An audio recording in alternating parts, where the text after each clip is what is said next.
আসসালামু আলাইকুম রহমতুল্লাহ।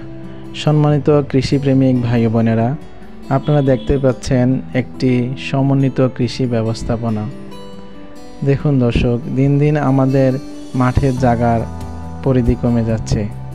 তাই আমাদের সবার উচিত কিভাবে অল্প জায়গায় অধিক ফলন উৎপাদন করা যায় এবং সমন্বিতভাবে করা যায় সেদিকে সবার দৃষ্টি দেওয়া। দেখুন দর্শক, আমি যে সমন্বিত ব্যবস্থাপনা করেছি, একই সাথে অতি সহজে যেন মাছ এবং সবজি চাষাবাদ করা যায় সেই লক্ষ্যে এই ব্যবস্থাপনা তৈরি করা। আপনারা লক্ষ্য করে দেখুন যে আমি সবজির জন্য মাছা তৈরি করেছি। মাছার নিচে ড্রেনের ব্যবস্থাপনা, যেন মাছ এই ড্রেন দিয়ে চলাচল করতে পারে, এবং তারই সাথে একটি গর্ত রেখেছি যেন অত্যধিক গরমে তাপে মাছগুলো ওই গর্তে এসে থাকতে পারে, এবং যখন আমরা সেচ দিব তখন মাছগুলো যেন সেই গর্তে একত্রিত হতে পারে, তাহলে আমাদের ধরতে সুবিধা হবে। আর লক্ষ্য করে দেখুন দর্শক, যে পাশে আমাদের যে বেডগুলা, এই বেডে আমরা দিয়েছি ক্ষীরা এক পাশে, আরেক পাশে টমেটো, মাঝখানে দিয়েছি মরিচ, আর পুরো বেড জুড়ে দিয়েছি ধনিয়া পাতা।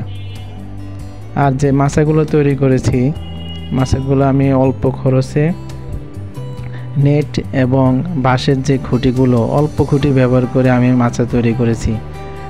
আমি আশা করি এই মাছাগুলো আমি 2 বছর আমি ব্যবহার করতে পারবো ইনশাল্লাহ।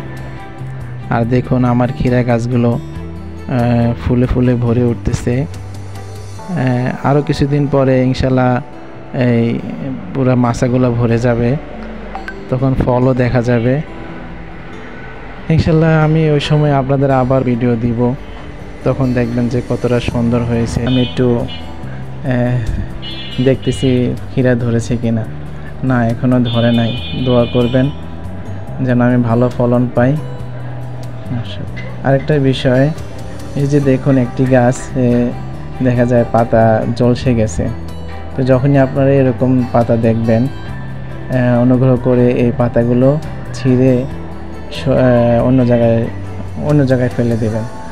তা না হলে এক পাতা থেকে আরেক পাতা নষ্ট হওয়ার সম্ভাবনা থাকে। এ হলো আমার ছোট আকারে কৃষি ব্যবস্থাপনা।